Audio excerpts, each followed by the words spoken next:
Aujourd'hui, je vais vous montrer comment je reconnais les caractéristiques du cylindre, d'un cône et d'une sphère. Je commence d'abord par le cylindre. Le cylindre a une surface latérale courbée et a deux bases superposables circulaires de rayons OA et O'B, tels que ces deux rayons sont égaux. On dit que OA ou O'B est le rayon du cylindre. Il a aussi une hauteur. Quelle est sa hauteur? C'est la longueur du segment OO' qui relie les deux centres de ces deux bases. Et le cylindre a une génératrice. Quelle est sa génératrice? C'est le segment AB. Notez bien, le cylindre n'a aucun sommet. Récapitulons. Les éléments qui caractérisent le cylindre sont deux bases circulaires superposables, la surface latérale courbée, le rayon, la hauteur et la génératrice. Observons maintenant ce solide. Qu'est-ce qu'il représente? C'est un cône. Pourquoi? Car il a un sommet, une base circulaire et il a une surface latérale courbée. Et je l'obtiens en faisant tourner un triangle rectangle. Observons cette rotation. Elle engendre un cône. Déterminons maintenant ces éléments qui le caractérisent. Comme je vous l'avais dit, le cône a un sommet. Dans ce cas, c'est le point B. Il a une base circulaire et une surface latérale courbée. Il est caractérisé par une hauteur. C'est quoi sa hauteur? C'est la longueur du segment qui relie le sommet B et le centre de la base O, c'est-à-dire la hauteur OB. Il a aussi un rayon.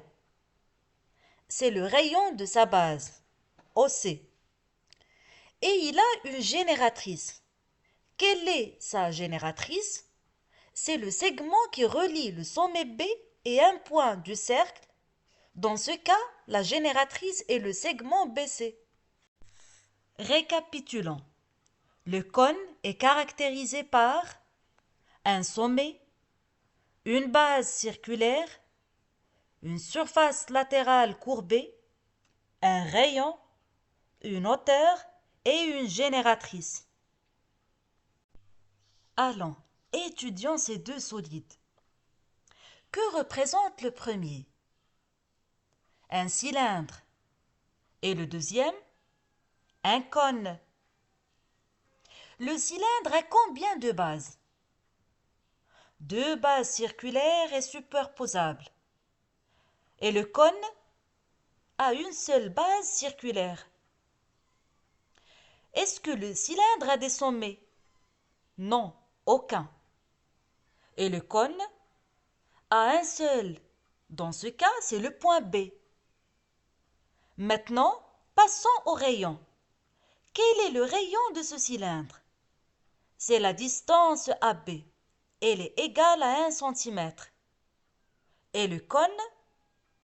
Son rayon est AC. Il est égal à 3 cm. Passons à la hauteur. Pour le cylindre, c'est le segment AC ou BD. Sa longueur est 3 cm. Et pour le cône, c'est le segment AB de longueur 4 cm. Je détermine maintenant la génératrice. D'abord du cylindre. C'est le segment BD de longueur 3 cm. Et du cône, la génératrice est BC de longueur 5 cm.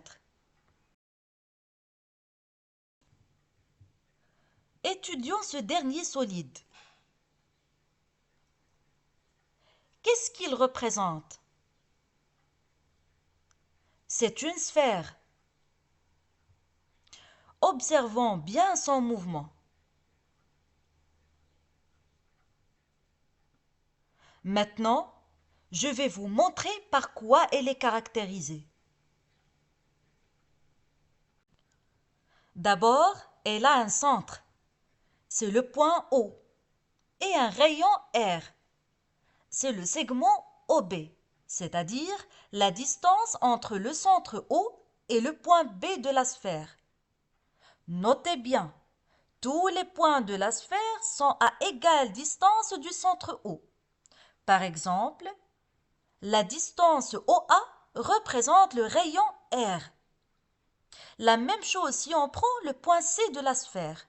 On a la distance OC est aussi égale au rayon R.